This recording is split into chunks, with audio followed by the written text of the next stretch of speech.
आप सभी समस्त देशवासियों को मेरा जय हिंद।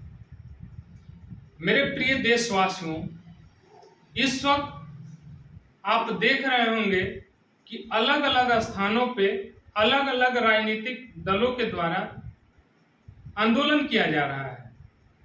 आंदोलन के विषय अलग अलग हैं, मगर अभी जो प्रमुख आंदोलन हमारे देश में चल रहा है वो जंतर मंतर पे चल रहा है, जो हमारे देश के एक महान इंजीनियर सोनम वांगचुक जी के द्वारा अनशन किया गया था और अनशन अभी जारी है और आंदोलन भी अभी चल रहा है जंतर मंतर पे।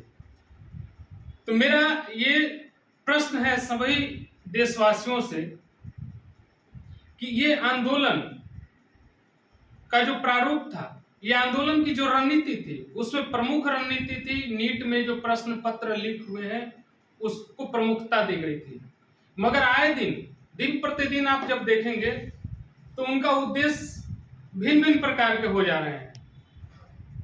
मैं किसी दल का ना तो समर्थन करता हूं, ना ही किसी दल का मैं विरोध करता हूं, मगर अभी जो नई नई पार्टी सिर्फ सोशल मीडिया के माध्यम से गठित हुई है, एक मैं उसका नाम नहीं लेना चाहूंगा, लेकिन जो वो पार्टी गठित हुई है, यदि उसका विद्यार्थियों के हित में आंदोलन होता तो वहां पे सिर्फ विद्यार्थियों की बात होती।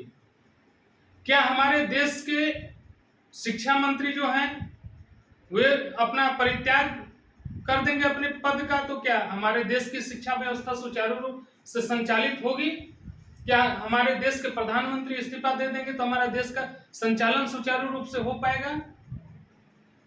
क्यों ना हम लोग ऐसा कोई मांग करें जिससे जो हमारे पास प्राप्त है वही हमारे लिए पर्याप्त हो जाए। अगर हमारे देश के जो अभी वर्तमान में शिक्षा मंत्री हैं उनसे क्यों हम इस्तीफा मांग रहे हैं? इस्तीफा मांगने से क्या हमारा देश का शिक्षा व्यवस्था ठीक हो जाएगा? शिक्षा व्यवस्था ठीक होने के लिए हमें ये मांग करनी चाहिए कि जो भी हमारे देश के नेतृत्व करता है, यदि उनसे किसी भी प्रकार की त्रुटियां होती हैं तो वे अविलंब अपने पद का परित्याग करेंगे। और उसके लिए जैसे अभी 5 वर्ष का हमारे भारत का संविधान में है कि 5 वर्ष कोई भी जनप्रतिनिधि चुनाव जीतने के बाद उसका शासन कर सकता है, तो क्यों न उसमें ऐसा संशोधन किया जाए हमारे देश के नियम में कि वो व्यक्ति जब कोई भी त्रुटियां करे तो उसी वक्त उसको अपना पद का परित्याग कर देना चाहिए। और मैं आपको इस बात से अवगत करवाना चाहूंगा कि वहां पे आंदोलन में बहुत सारे ऐसे लोग हैं या ऐसे विद्यार्थी हैं जिनको उस आंदोलन का उद्देश्य ही नहीं पता है। मैंने कई मीडिया कर्मियों के द्वारा पूछे जा रहे प्रश्नों को मैंने देखा। कई लोग तो ऐसे हैं वहां पर आंदोलन में जो सिर्फ वहां पे समय काटने के लिए गए, उनको उद्देश्य पता ही नहीं है। इसलिए अभी भी वक्त है। बहुत सारी विदेशी घुसपैठिए हैं जो हमारे देश को तोड़ने में लगे हुए हैं। इसलिए आप हमेशा देश के साथ खड़ा रहिए, क्योंकि हमारा छत है मकान का, तभी उस मकान में हम रह पा रहे हैं। अन्यथा यदि उस छत को तोड़ दिया गया तो फिर हम लोग कहीं के लायक नहीं रहेंगे। इसलिए देश के साथ खड़ा रहिए और देश के लिए लड़िए और देश हित में काम कीजिए।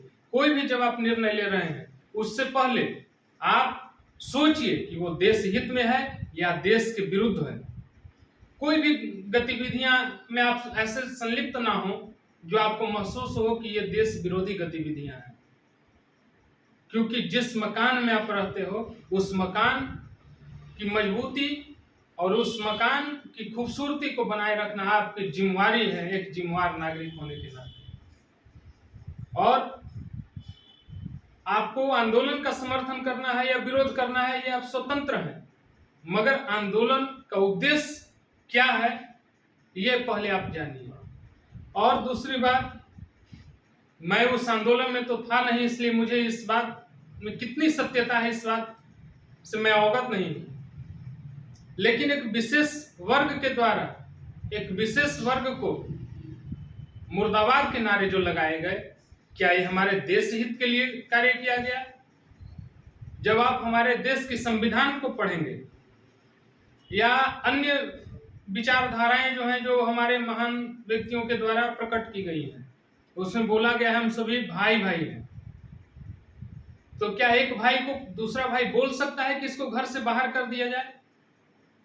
अगर ये बोला गया है तो मैं इस बात का कटाक्ष करता हूं एवं कड़ी निंदा करता हूं। और जो आंदोलन किया जा रहा है, तो मैं उन विद्यार्थियों से भी अपील करूंगा, यदि आपको शिक्षा व्यवस्था सुधारने के लिए आप आंदोलन कर रहे हैं, तो आप सभी विद्यार्थी मिलकर के कीजिए, ना किसी राजनीतिक दल का सहारा लीजिए। क्योंकि जब आप विद्यार्थी वर्ग लड़ेंगे तो सरकार झुकेगी। एक तरफ है पक्ष में बैठी हुई सत्ता में मगरूर एक दमनकारी सरकार, जिसको सत्ता बचाने की स्वार्थ में लालसा है। दूसरी तरफ है नौनिहाल महज सोशल मीडिया के बदौलत आई हुई एक राजनीतिक दल, जिसको सत्ता में आने की लालसा है। मगर दोनों की जो अभी मनोदशा चल रही है, इसमें हमारा देश के विरुद्ध बहुत सारी गतिविधियां ऐसी हैं जो बाहर के घुसपैठिए चाहते हैं कि हमारा देश में फूट हो जाए। लेकिन आप सभी लोगों से अपील है कि हमेशा देश के साथ खड़ा रहिए और देश हित में कार्य कीजिए, क्योंकि देश है तब हम हैं, हमसे देश नहीं है। लेकिन यदि हम और आप एक हैं तो हमारा देश मजबूत है। यदि आप और हम अलग हैं तो फिर देश के विरुद्ध जो गतिविधियां करने वाले हमारे अन्य देशों के घुसपैठिए हैं, या जो देश के अंदर बैठे जयचंद हैं, वो अपनी सफल हो जाएंगे अपने रणनीति जो बनाए हुए हैं उन रणनीतियों में। इसलिए हमेशा देश के साथ खड़े रहें, मैं आपसे यही अपील करता हूं। बहुत बहुत धन्यवाद। जय हिंद।